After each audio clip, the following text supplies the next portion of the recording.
Assalamualaikum warahmatullahi wabarakatuh.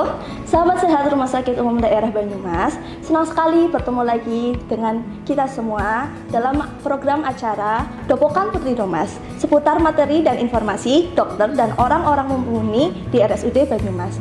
Perkenalkan, saya Nuzli Rizky Brilianita. Di sini saya sebagai pemandu acara Dopokan Putri Domas.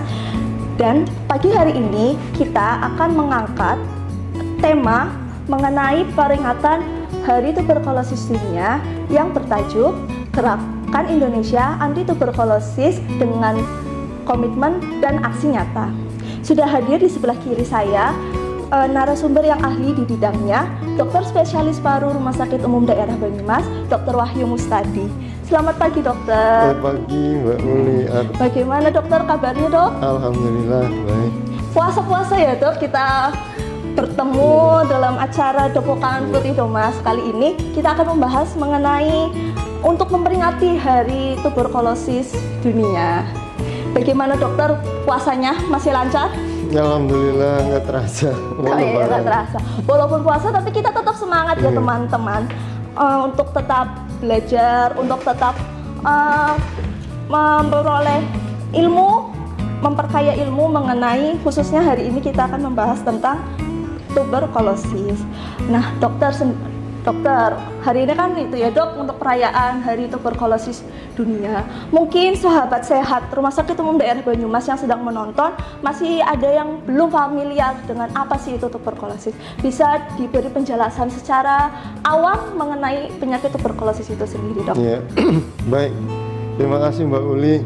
Jadi sebenarnya penyakit tuberkulosis itu suatu penyakit yang jadul, artinya dari zaman dulu kala. Jadi dari zaman ditemukan pertama kali di mumi Mesir ya, Mesir kuno. Jadi ditemukan basil atau kuman TBC di mumi. Jadi udah lama sekali. Sampai hari ini alhamdulillah kuman TB itu masih dilestarikan ya.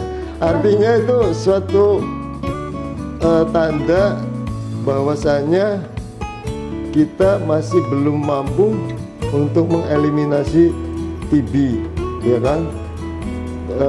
Padahal kalau dilihat waktunya kan sangat lama sekali dan sudah melalui beberapa zaman, beberapa kerajaan, ya kan?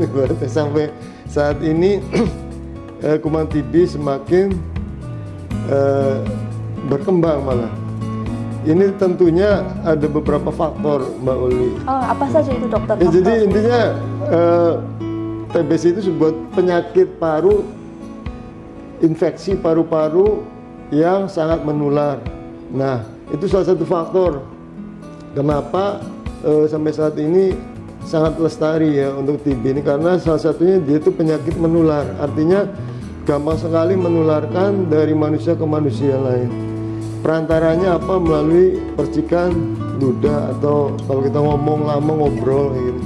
Nah itu, sehingga jika tidak di screening secara total masif itu memang agak susah ya, Mbak. Nah yang kedua, faktor lain ya tentunya karena tingkat kesadaran masyarakat juga ya. Jadi memang untuk TB ini biasanya datang itu rata-rata sudah terlambat. Artinya dia sudah menularkan ke beberapa orang terdekat, sehingga seperti saling tular menular itu. Jadi kuman TB itu memang gejalanya menimbulkan gejala yang sangat minimal. Artinya seperti orang keluhannya itu batuknya juga tidak terlalu ngikil seperti orang batuk pilek, atau kemudian gejalanya itu seperti kalau orang awam bilangnya masuk angin. Lah saya cuma masuk angin aja kok, dibiarkan hanya minum obat warung, ya kan? Dibiarkan lama-lama setelah ada komplikasi baru minta pertolongan ke rumah sakit. Seperti misalnya batuk dahaknya ada darahnya gitu. Nah itu baru berobat. Setelah di ronsen, wah parunya sudah banyak yang bolong. Nah seperti itu, Mbak Ul. Jadi kenapa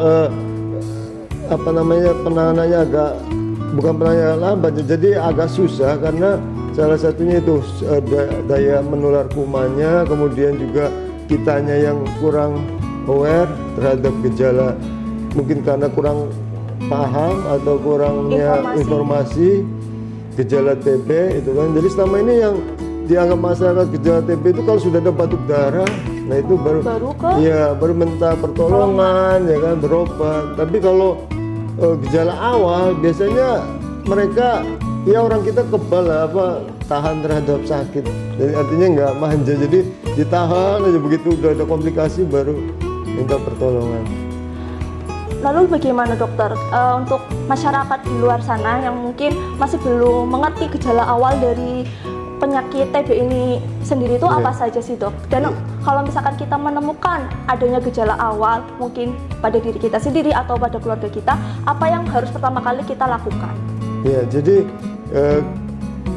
gejala TBC itu saya sebutkan tadi, batuk yang paling utama adalah batuk.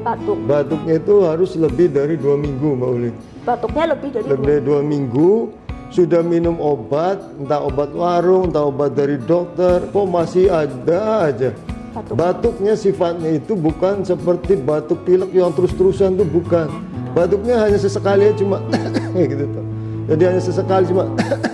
Nah justru itu makanya kadang pasien menyepelekan dan dia anggap ini nggak apa-apa jadi, tapi itu lama, artinya lebih dari 2 minggu sudah minum obat tapi ada aja gejala batuknya masih aja. Nah bisa disertai keluhan respirasi atau keluhan napas yang lain, misalnya nyeri dada, sesak napas, kemudian batuk darah. Tapi yang pokok adalah batuk lebih dari 2 minggu. Disertai lagi adanya penurunan nafsu makan dan berat badan. Jadi nafsu makannya benar-benar menurun. Jadi misalnya makan bakso bisa nambah, ini paling hanya 2 suap aja udah kenyang. Dan arti kalau ditanya bukan karena kenapa, tapi dia bilang lambungnya, perutnya penuh. Biasanya dia mikirnya wah ini dari mah aja. Nah itu sehingga ya seperti itu yang kadang dianggap sepele, jadi begitu datang sudah menularkan ke beberapa tetangga, ke saudara gitu loh. Jadi artinya hal yang seperti ini yang menyebabkan kuman TB itu awet. Ya, nah selain penurunan berat badan, otomatis penurunan nafsu makan, otomatis berat badan juga semakin kurus kan. Nah makanya rata-rata pasien TBC itu nggak ada yang gemuk, seger, nggak ada. Jadi rata-rata jarang itu.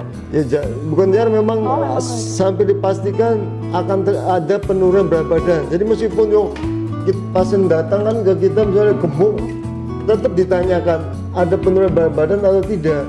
Yang kalau tidak, kalau kita wah gemuk nggak mungkin TB, itu juga salah.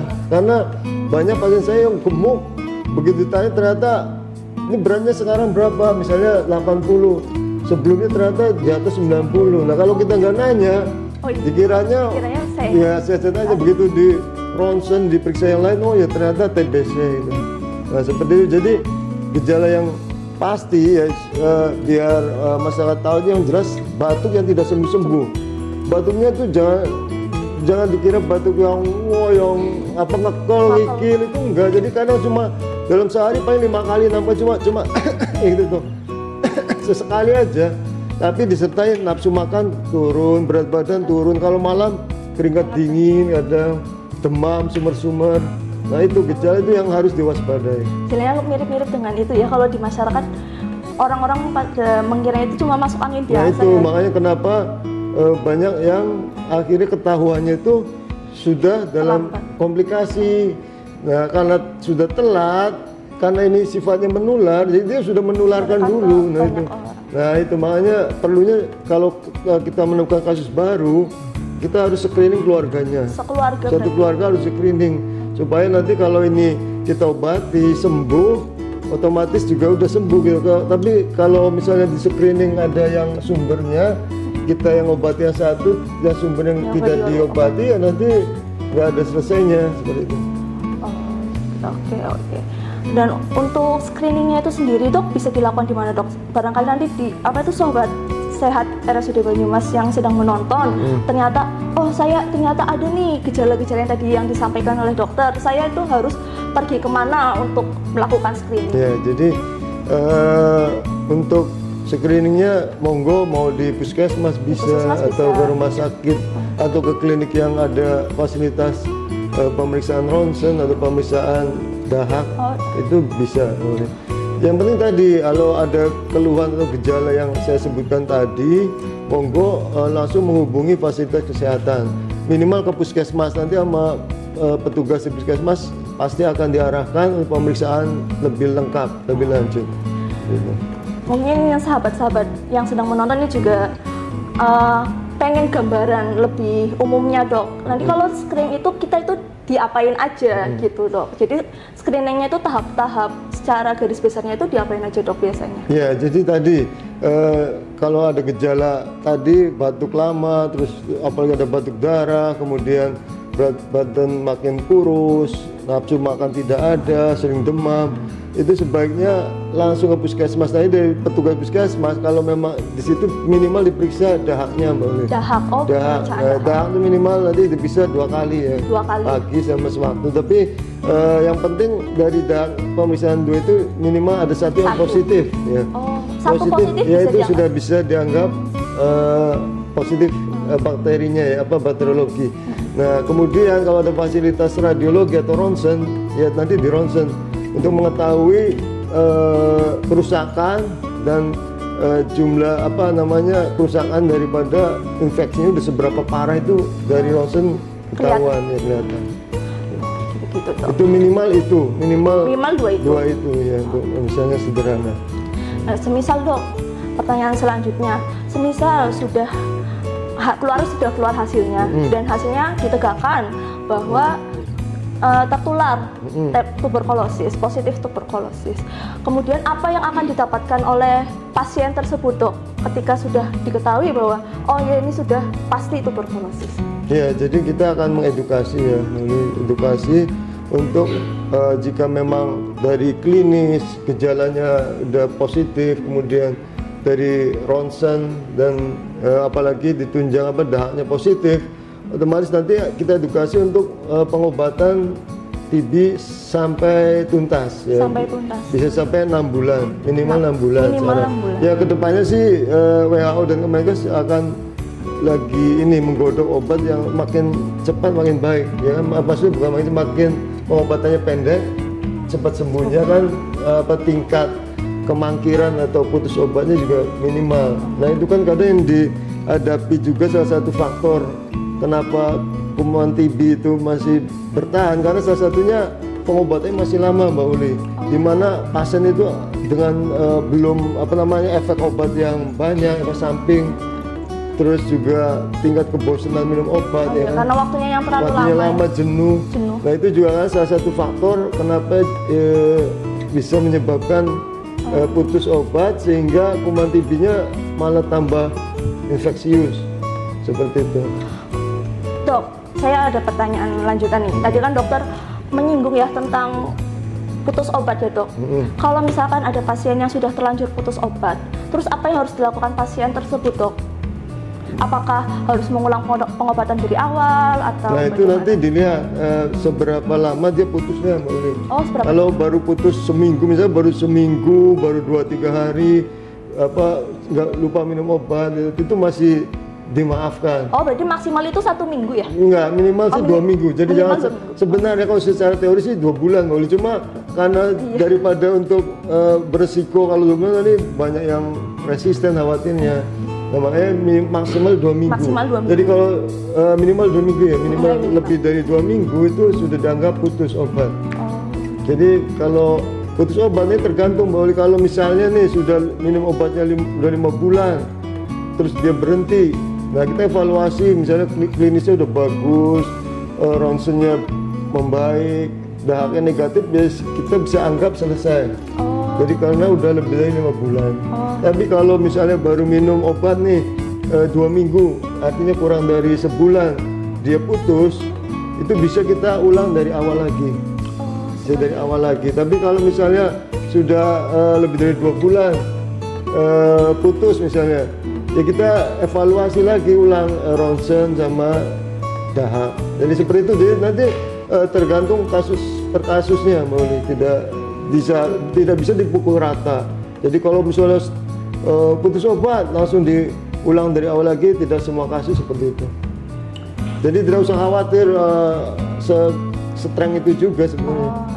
Jadi ya nggak semuanya itu harus mengulang dari awal. Enggak, ya? tidak semua kasus itu. Ya. Terus apa sih dok yang sekiranya, karena kan kalau TB kan emang nggak boleh benar-benar putus obat ya dok. Nah kalau misalkan ada pasien yang putus obat yang benar-benar nggak minum sama sekali, itu efeknya apa sih dok dari putus obat itu sendiri? Jika tidak diteruskan ya, atau tidak diteruskan, minum ya, obat, tidak patuh, ya itu akan terjadi komplikasi mbak.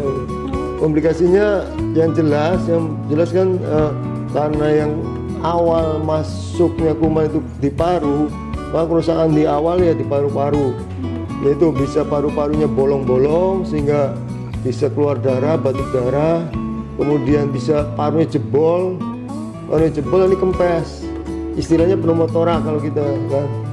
Nah itu kalau udah kempes gitu sesak pasiennya, terus bisa juga keluar cairan di parunya, jadi mengenai lapisan radanya nyebar ke lapisannya paru. Itu namanya efusi pleura kan, selain itu ada cairan di paru-paru.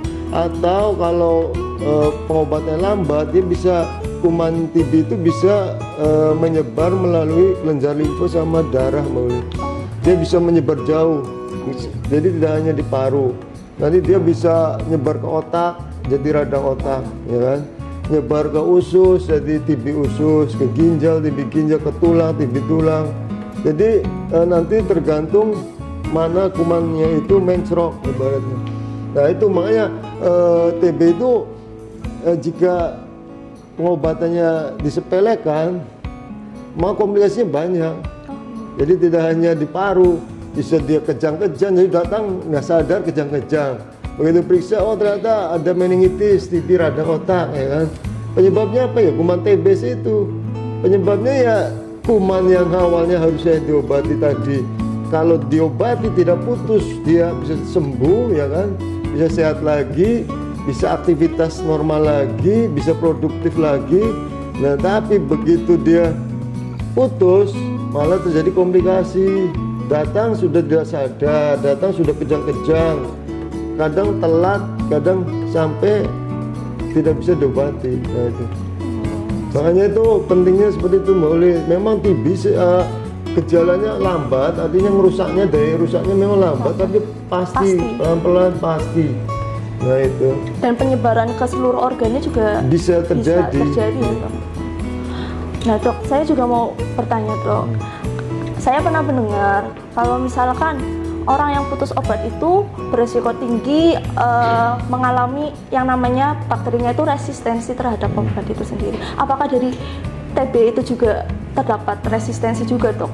Iya, jadi salah satu penyebab putus obat itu beresiko terjadi kekebalan kuman ya terhadap obat anti tuberkulosis yang lini pertama.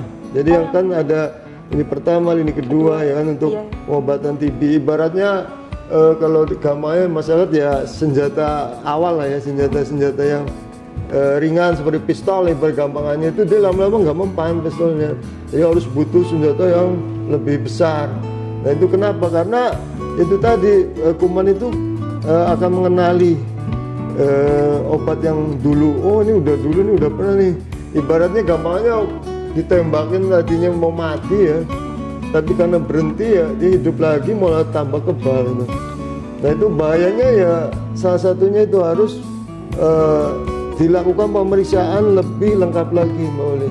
Jadi harus dites dahaknya, tidak hanya yang TCM biasa, nanti bisa di pemeriksaan biakan, sensitivitas, dan itu biasanya sampelnya dikirim, kita belum bisa di RSUD ya, kirim ke Semarang, ke Tegal gitu ya, seperti itu. Nah makanya itu pentingnya, nanti selain komplikasi tadi, putus obat bisa menyebabkan resistensi. Jadi nanti susah, harus dan pengobatannya bisa sampai 2 tahun. Memang sekarang untuk ada resistensi itu ya, sendiri, resistensi sendiri itu memang ada sih yang sekarang yang terbaru 6 bulan, tapi itu jika memenuhi persyaratan. Kalau tidak memenuhi persyaratan, maka bisa sampai 2 tahun seperti itu. Jadi tergantung dari kondisi. Tergantung dari kondisinya juga ya. Jadi kayak kalau misalnya ibu hamil menyusui itu tidak bisa 6 bulan ya, nanti bisa harus yang 2 tahun bisa sampai 2 tahun, salah satunya itu. Dan itu seringkali terjadi pada pengobatan lini pertama ya dok, untuk resistensi. Ya, banyakan lini pertama yang yaitu yang putus biasanya. Nah kalau misalkan ya dok, kita amit-amit nih, kita tertular dengan pasien yang sudah resisten. Nah, apakah kita juga langsung otomatis juga resisten atau ya. tidak dok? Ya, jadi itu namanya TB resisten obat yang memang dia primer, artinya Mbak Uli belum pernah kena TBC sebelumnya, ya kan, tidak ada riwayat minum obat TBC sebelumnya. Begitu positif, ternyata resisten terhadap rifampicin, artinya resisten TBRO. Nah itu artinya ya penularan itu bisa Mbak Uli. Jadi yang Mbak Uli ketularan orang yang RO, tapi Mbak Uli ikutan RO bisa, meskipun tidak pernah terinfeksi sebelumnya. Nah itu makanya salah satu resiko atau bahayanya TBRO, salah satunya itu. Nah untuk mencegah hal itu terjadi itu caranya bagaimana ya? Itu tadi sebenarnya dari awal sebenarnya kalau mau mencegah itu yaitu yang kita ngomongin dari awal itu harus screening. Lebih baik mencegah daripada mengobati. Itu kalau sudah mengobati tadi kompleks. Kenapa saya bilang kompleks? Karena pengobatannya lama, kemudian efek samping obatnya banyak, ya kan? Wah, efek sampingnya banyak sekali. Tidak semua orang satu dengan yang lain sama. Ada yang minum obat OAT itu ada yang baik-baik saja, tidak ada efek samping, tapi ada yang efek sampingnya dari mulai ringan sampai berat, ya kan? Mungkin muntah-muntah, ya kan, terus gatal alergi sampai melepuh, nyeri-nyeri sendi, ya. Nah itu banyak lah, pokoknya itu salah satu seninya dalam mengobati pasien-pasien TB. Mungkin itu. Dan untuk mungkin ada saran gaya hidup yang bisa dilakukan sahabat sehat RSUD Banyumas yang sedang menonton hari ini untuk mencegah TB itu ada tidak ya dok? Iya, jadi saran-sarannya untuk mencegah TB sebenarnya yang jelas harus pola hidup sehat ya, melalui sama seperti penyakit infeksi lainnya. Intinya kalau kita sehat, stamina kita fit, insya Allah daya tahan tubuh juga bagus. Artinya kalau kita terpapar kuman TB itu belum tentu sakit. Jadi kuman bisa masuk tapi kita tidak menjadi sakit, bisa. Istilahnya seperti itu, istilahnya memang dari ujungnya jadi TB laten sih. Cuma artinya kita punya kekebalan. Jadi dengan cara pola hidup sehat, misalnya makan yang bergizi, istirahat cukup, terus lingkungan yang sehat, bersih, ya kan, terus kemudian olahraga teratur, terutama lingkungan sih. Jadi kalau lingkungan dalam TB itu kalau populasi padat itu yang punya resiko itu gitu Mbak Uli.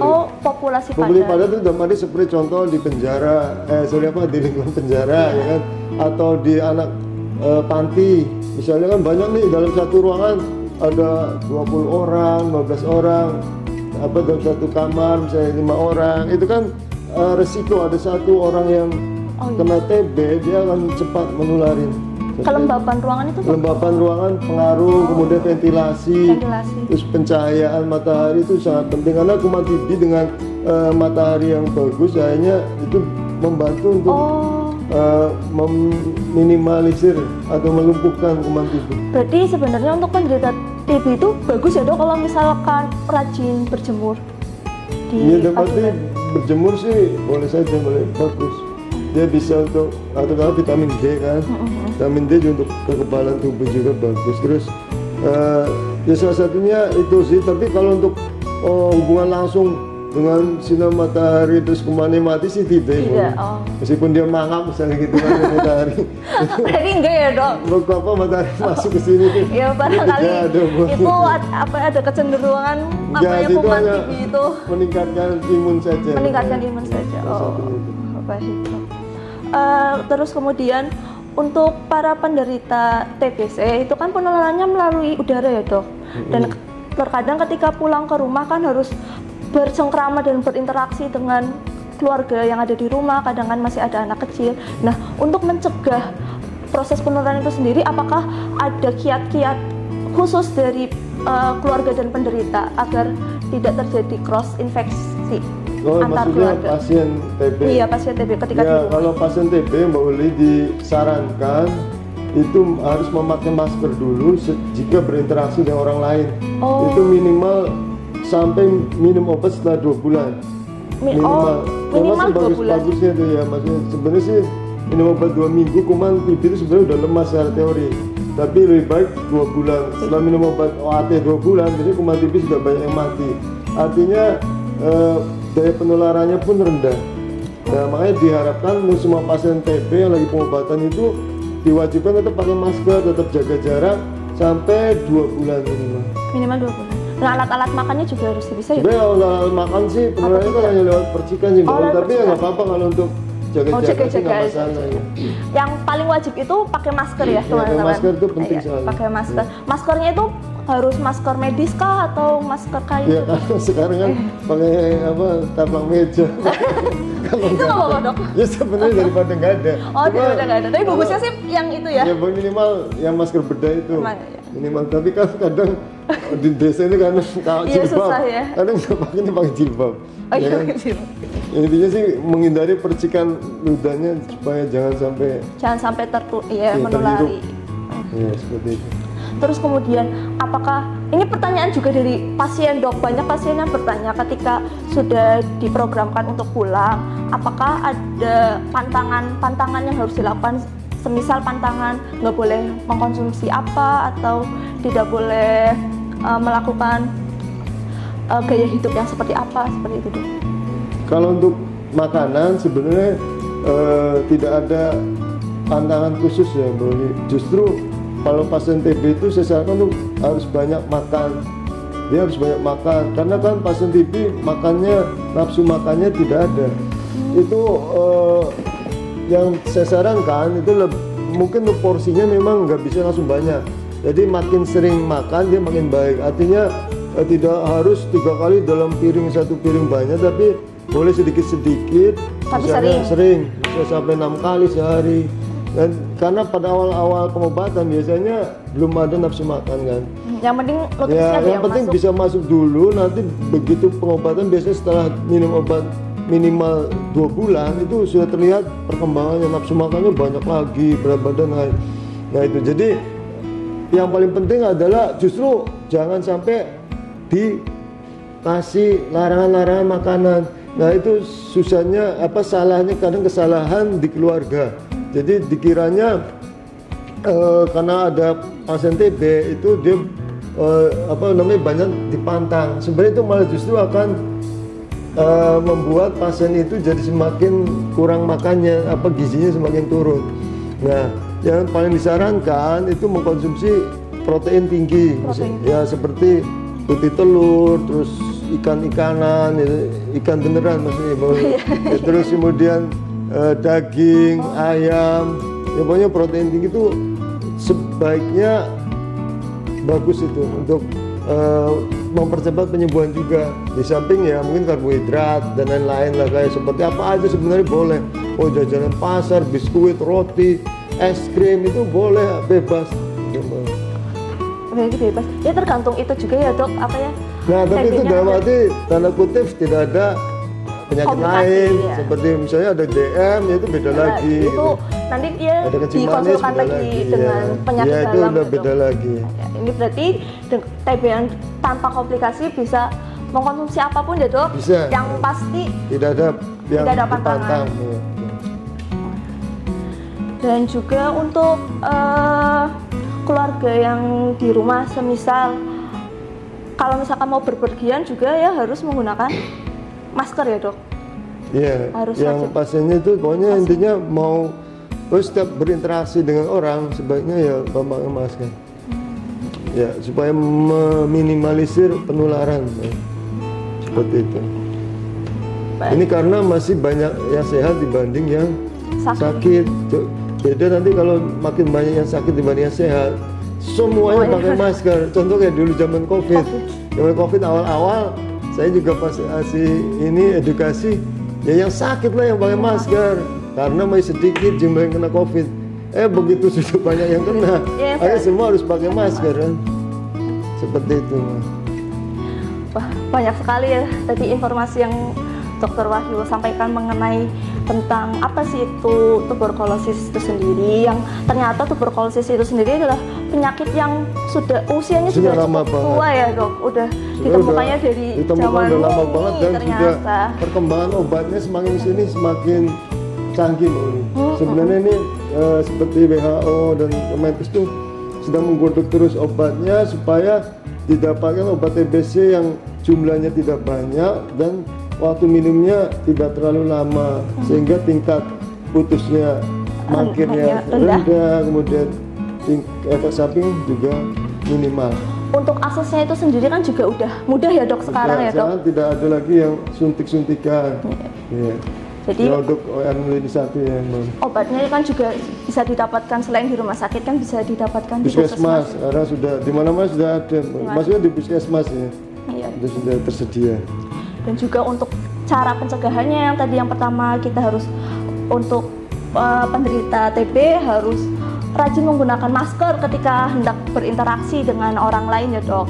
Dan juga untuk asupan nutrisinya juga harus dijaga dengan baik, dan juga tidak ada pantangan yang berarti ya dok selama tidak ada komplikasi. Kita juga sudah belajar mengenai tanda gejala dari TB itu sendiri ya dok. Kalau misalkan kita menemui tanda gejala seperti batuk yang lebih dari 2 minggu, terus adanya penurunan nafsu makan, penurunan berat badan, sama munculnya keringat dingin di malam hari, itu untuk segera diperiksakan. Demam yang nggak jelas penyebabnya juga harus segera diperiksakan ke pelayanan kesehatan terdekat. Nanti di pelayanan kesehatan terdekat, umumnya nanti kita akan mendapatkan pemeriksaan dahak, 2 pot dahak pagi dan dahak sewaktu, dan juga pemeriksaan ronsen torak. Tapi untuk nanti hasil yang lebih lanjut nanti akan ada pemeriksaan lebih lanjut juga ya. Dan ketika ternyata terdeteksi positif TB paru, sahabat sehat tidak perlu khawatir karena pengobatannya juga sudah tersedia di mana-mana, aksesnya juga sudah tidak perlu khawatir karena angka kesembuhannya. Iya, angka kesembuhannya juga asal tidak mangkir, asal disiplin. Nah itu tadi, asal disiplin dalam meminum obat. Pengobatannya ini memang kan jangka waktunya kan lama, jadi perlu kesabaran dan juga peran dari keluarga juga penting ya dok untuk mendukung yang mengawasi minum obat. Apalagi kalau pasiennya udah sepuh misalnya atau anak kecil itu kan harus yang megang obat itu ya keluarga. Harus ada orang yang harus bisa ada dipercaya, yang penanggung jawab untuk mengawasi minum obatnya itu tersendiri. Nah, wah sudah banyak sekali ya dok informasi-informasi berdaging yang kita bagikan ke sahabat-sahabat sehat Rumah Sakit Umum Daerah Banyumas. Mungkin apabila para sahabat sehat yang ada yang ingin ditanyakan bisa langsung ditanyakan di kolom komen, ataupun ada yang ingin request untuk pembahasan Dopokan Putri Thomas selanjutnya bisa langsung ditaruh saja di kolom komen di bagian bawah ini. Sekian dari kami ya, terima kasih kepada para sahabat sehat yang sudah meluangkan waktunya untuk menonton Dopokan Putri Thomas RSUD Banyumas. Melalui acara ini semoga ilmu-ilmunya juga bisa dibagikan ke halayak yang lebih banyak lagi ya dok, halayak yang lebih umum lagi. Semoga bermanfaat. Dan bermanfaat juga. Dan buat sahabat sehat, agar informasi ini tidak berhenti di Anda semua, bisa untuk like video ini, komen, terus share ke teman-teman kalian agar informasi ini juga bisa dibagikan ke sanak saudara. Jadi kita semua bisa bersama-sama untuk mencegah penularan TB paru. Ya, sekian dari saya. Mohon maaf apabila ada kalimat yang kurang berkenan ya dokter, ada tutur kata yang kurang berkenan juga untuk para penonton sahabat sehat sekalian. Saya Nusli Rizky Brilianita dan narasumber saya Dr. Wahyu Mustadi, spesialis paru, undur diri. Wabillahi taufiq wal hidayah. Wassalamualaikum warahmatullahi wabarakatuh. Waalaikumsalam.